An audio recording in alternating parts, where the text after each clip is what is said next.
रुक जाए एक सेकंड, अनाउंस करने दे। हाय गाइस, वीडियो की जाने जाने से पहले हम आपको बताते चले कि हम आपके लिए लेके आए एक मुनफरिद चैनल द रिएक्शन हब। इसको सब्सक्राइब करें, चैनल का लिंक वीडियो के नीचे मौजूद है, डिस्क्रिप्शन में जाइए और सब्सक्राइब कीजिए। अल्लाह हाफिज़।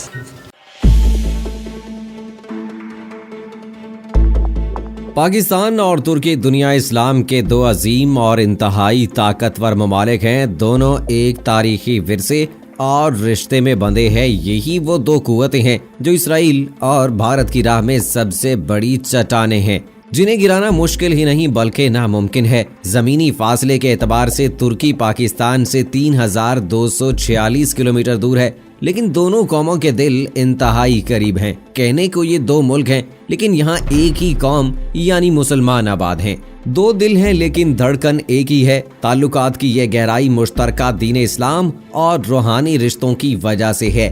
सदियों पर मुहित ये रिश्ते मजहब से शुरू होकर दिलों में दाखिल होते हैं। यही वजह है कि इस वक्त दुनिया भर की नजरें पाकिस्तान और तुर्की पर लगी हुई हैं, क्योंकि ये दोनों करीबी दोस्त अपने इत्तेहाद से दुनिया भर की बड़ी ताकतों के लिए खतरा बन रहे हैं। दुनिया किस सिमत में जा रही है और तुर्की और पाकिस्तान का क्या किरदार है और मुस्तकबिल में क्या होने जा रहा है, आइए जानते हैं। लेकिन तफसील में जाने से पहले आपको बताता चलूं कि आप देख रहे हैं अपनी दुनिया टीवी। वीडियो को व्हाट्सएप, फेसबुक और दीगर सोशल मीडिया पे जरूर शेयर करें। लाइक करने के साथ साथ हमारे चैनल को भी सब्सक्राइब करें और साथ में घंटी के निशान को दबाना मत भूलें। कमेंट बॉक्स में पाकिस्तान जिंदाबाद, पाक फौज जिंदाबाद, ISI के गुमनाम हीरोज को सलाम और कश्मीर बनेगा पाकिस्तान का नारा जरूर कमेंट कीजिएगा।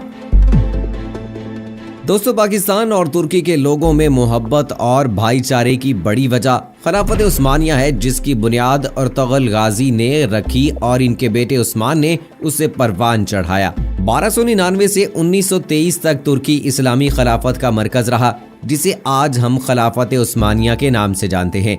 ये खिलाफत मौजूदा दौर के आर्मीनिया, इराक, मिस्र, सऊदिया, उर्दून, शाम, फलस्तीन, बल्गारिया, यूनान, हंगरी समेत 3 बर्रे आज़मों पर फैली एक ताकतवर खिलाफत थी। खिलाफत उस्मानिया के खात्मे के बाद तुर्की कमाल अतातुर्क की क़यादत में बतदरीज दीन इस्लाम से दूर होता चला गया। उसे एक सेकुलर रियासत में बदल दिया गया। हर तरफ बुराई और बेहयाई का राज होने लगा, क्योंकि कमाल अतातुर्क ने इस्लाम के खिलाफ हर वो काम किया जिसे दीन इस्लाम में मना किया गया। 1923 में पहली जंग अजीम के खिलाफत उस्मानिया की मुखालिफ फौजें, जिनमें फ्रांस, जर्मनी और बरतानिया शामिल थीं, उन्होंने ज़बरदस्ती तुर्की के साथ एक मुआहिदा किया जिसकी मुद्दत 100 साल थी, जिसे मुआहिदा लोज़ान का नाम दिया गया। इस मुआहिदे पर दस्तखत करने वाला कमाल अतातुर्क ही था, जिसके मुताबिक 3 बर्रे आज़मों पर फैली खिलाफत उस्मानिया का खात्मा कर दिया गया। इससे तमाम वसाइल से दस्तबरदारी का ऐलान करने का कहा गया, जिसके नतीजे में 40 मुल्क वजूद में आए। मौजूदा सुल्तान की तमाम जायदाद जब्त कर ली गई। सुल्तान को उनके खानदान समेत जिला वतन कर दिया गया। खिलाफत और इस्लाम पर पाबंदी लगाकर तुर्की को एक सेकुलर रियासत का दर्जा दिया गया। खलीफा को मुल्क बदर किया गया। इसके सारे असासे जब्त कर लिए गए। तुर्की अपने मुल्क के हिस्से मौसल वगैरह में भी तेल के ज़खायर नहीं निकाल सकता था। तुर्की अपने समंदरों से गुजरने वाले बहरी जहाज़ों से फीस भी वसूल नहीं कर सकता था। अब 2023 में ये 100 साल का मुआहिदा खत्म हो रहा है, जिसके बाद तुर्की तेल निकालने और फरोख्त में आज़ाद होगा और हिजाज़ मुक़द्दस दोबारा हासिल कर सकेगा। इस 100 साला जिद्दोजहद में तैयब एर्दोगान और तुर्की की आवाम ने जान तोड़ मेहनत की है। उन्हें तैयब एर्दोगान की सूरत में एक मुखलिस लीडर मिल गया, और जब मगरबी ताकतों ने साजिशें करके इस लीडर के खिलाफ फौजी बगावत की कोशिश की, तो तुर्की आवाम सड़कों पर निकल आई और अपने लीडर के लिए तुर्की की आवाम टैंकों के सामने लेट गई और इस बगावत को नाकाम बना दिया, जिस पर मगरबी ताकतें शिकस्त से तिलमिला कर रह गईं। जबकि पाकिस्तान और दीगर मुस्लिम ममालिक की जानिब से अजीम इस्लामी लीडर तैयब एर्दोगान को मुबारकबादें दी गईं। तुर्की दुनिया की वो वाहिद मुसलमान कौम है जिस पर किसी गैर ने आज तक हुक्मरानी नहीं की। तुर्कों ने सख्त तरीन पाबंदियों के बावजूद गैर के आगे हाथ नहीं फहराया और अपने कम वसाइल में तुर्की का सफर जारी रखा, जिसका नतीजा ये है कि चंद सालों में तरक्की खुद बोल रही है। सदर एर्दोगान के दौरे हुकूमत में तुर्की मुआशी तौर पर उभरता हुआ मुल्क साबित हो रहा है। जिसकी सबसे बड़ी निशानी तुर्क सदर ने IMF का तमाम कर्ज खत्म करके उसे आलमी मुआशी चुंगल से निकाल बाहर किया है। उसे 2023 की आमद की तैयारियां कह लें या कुछ और, मगर हकीकत यही है कि तुर्की पाबंदियों से आजादी हासिल करने के लिए 100% तैयार दिखाई देता है, जबकि इसके हरीफ ममालिक तुर्की को दबाव में लाने की कोशिशें कर रहे हैं। लेकिन इस दौरान तैयब एर्दोगान ने भी हिम्मत नहीं हारी और अपनी आवाम को भी हिम्मत से रहने की तलकीन की और वियन 2023 का ऐलान कर दिया, जिसके मुताबिक 2023 में 7.5 करोड़ सयाहों की मेजबानी का प्लान है। इसके अलावा वजीर आजम एर्दोगान का ख्वाब है कि 2023 में जब ऐलान जमहूरिया के 100 साल मुकम्मल होंगे तो तुर्की दुनिया की मजबूत तरीन 10 आलमी ताकतों में से एक ताकत होगा। ये होना नामुमकिन नहीं, क्योंकि एक के बाद दूसरा कामयाब होने वाला मंसूबा इस ख्वाब की ताबीर पेश कर रहा है। तुर्की के सदर रजब तैयब एर्दोगान वो अजीम शख्सियत हैं कि आलम इस्लाम का दिल उनके साथ धड़कता है।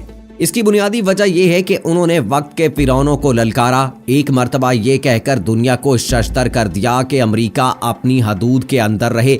बागियो, इस्लामी दुनिया तुर्की जैसी तरक्की करना चाहती है। दुनिया में मुसलमानों पर जहां कहीं भी जुल्म हुआ है, तैयब एर्दोगान ने इसके खिलाफ भरपूर आवाज बुलंद की है।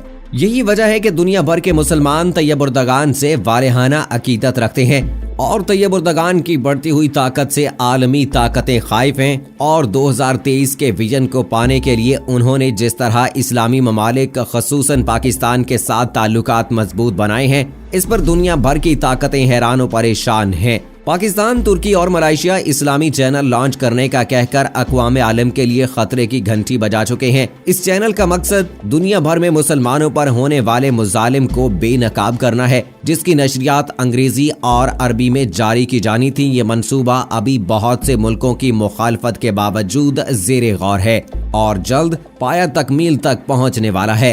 हिजाज़ मुक़द्दस के मुआहदे के हवाले से अरब परेशानी का शिकार हैं, क्योंकि इस वक्त सऊदी अरब आलमी सतह पर तन्हाई का शिकार हो रहा है। अमेरिका सऊदी अरब से अपना दस्ते शफकत उठा चुका है। कतर और ईरान भी सऊदी अरब की मुखालिफ हैं, इसलिए वो भी इसका साथ नहीं देंगे। वस्ती एशियाई ममालिक में तुर्की ने अपनी जड़ें मजबूत कर ली हैं, इसलिए वस्ती एशिया भी तुर्की के साथ होगा। इंडोनेशिया, मलेशिया जैसे इस्लामी ममालिक भी तुर्की के साथ खड़े हैं। चीन, जापान, रूस और जर्मनी के साथ तुर्की के बेहतर होते ताल्लुकात भी सऊदी अरब के लिए खतरे की घंटी बजा रहे हैं। सऊदी अरब ने अमेरिका के साथ किसी और मुल्क के साथ बनाने की कोशिश नहीं की, जबकि तुर्की मुसलमान ममालिक के साथ साथ गैर मुस्लिम ममालिक से भी अपने ताल्लुकात को खुशगवार बना रहा है।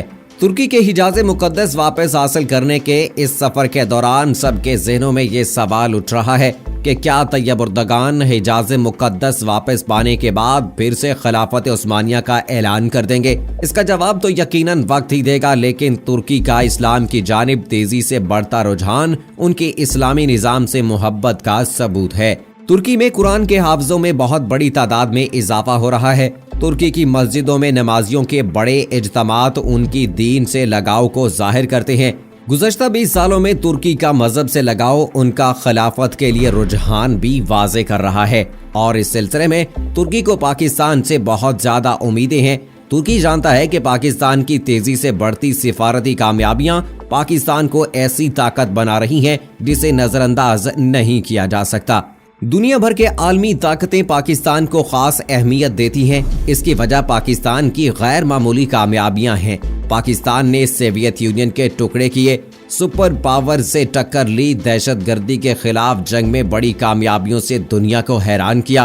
पाकिस्तान की मदद के बगैर तुर्की अपना 2023 का हदफ हासिल नहीं कर सकेगा और जैसा कि सूफी बरकी अली लुधियानवी ने पेशीन गोई की थी, वो दिन दूर नहीं जब पाकिस्तान की हाँ ना में आलमी फैसले हुआ करेंगे और ये वक्त करीब आ चुका है, क्योंकि 2023 में जब तुर्की अरबों से हिजाज़े मुक़द्दस वापस मांगेंगे तो उस वक्त तुर्की को आलमी बरादरी की हमायत चाहिए होगी और इस हमायत में पाकिस्तान का अहम किरदार है, क्योंकि पाकिस्तान एक ताकतवर और असर व रसूख वाला इस्लामी मुल्क है और पाकिस्तान का वोट इस हवाले से बहुत अहमियत रखेगा। तुर्की जानता है कि पाकिस्तान ऐसा मुल्क है जो मुस्तकबिल में बहुत आगे जाने वाला है और इसी वजह से तुर्की को पाकिस्तान से बहुत उम्मीदें वाबस्ता हैं। दुनिया का नक्शा तेजी से बदल रहा है। तेल की कीमतों में रिकॉर्ड तब्दीली के बाद से अमेरिका के लिए परेशानियां बनी हुई हैं, जिनकी मईशत तेजी से नीचे आती जा रही है। इसी तरह बर्तानिया और इटली जैसी मगरबी रियासतें भी अपना असर और रसूख खो रही हैं। ऐसे में चीन, पाकिस्तान, तुर्की, रूस, मलेशिया, इंडोनेशिया, ईरान, कतर और वस्ती एशियाई ममालिक का इत्तेहाद अमेरिका की सुपर पावर के लिए बहुत बड़ा खतरा बन रहा है। रूस और चीन जैसी बड़ी ताकतों का अमेरिका के खिलाफ तुर्की का साथ देना यकीनन अमेरिकी ताकत को बहुत कम करने वाला है। जर्मनी, जापान और दीगर अहम ममालिक का इस्लामी ममालिक के साथ इत्तेहाद और तुर्की की मजबूत होती मुआशी ताकत अमेरिका और मगरबी ताकतों के लिए खतरे का सायरन बजा रही हैं कि दुनिया का नक्शा बदलने जा रहा है, ताकत का महवर तब्दील होने वाला है और 2020 से 2023 तक के साल अहम तरीन साल हैं, जो बहुत बड़ी बड़ी तब्दीलियों के साथ दुनिया भर की आलमी ताकतों की ताकतों को चैलेंज करेंगी और यकीनन इस तब्दीली में पाकिस्तान का बहुत बड़ा हाथ होगा। इंशाअल्लाह हमारी दुआ है पाकिस्तान वो तमाम कामयाबियां हासिल करे जिसके लिए हमारे बुजुर्गाने कराम जी ने दुआएं की थी और पेशीन गोइयां की थी, और जल्द ही हम वो वक्त देखें जब पाकिस्तान की हाँ और ना में आलमी फैसले हुआ करेंगे। सो दोस्तों, इसी के साथ मुझे इजाजत दीजिए। फी अमानिल्लाह।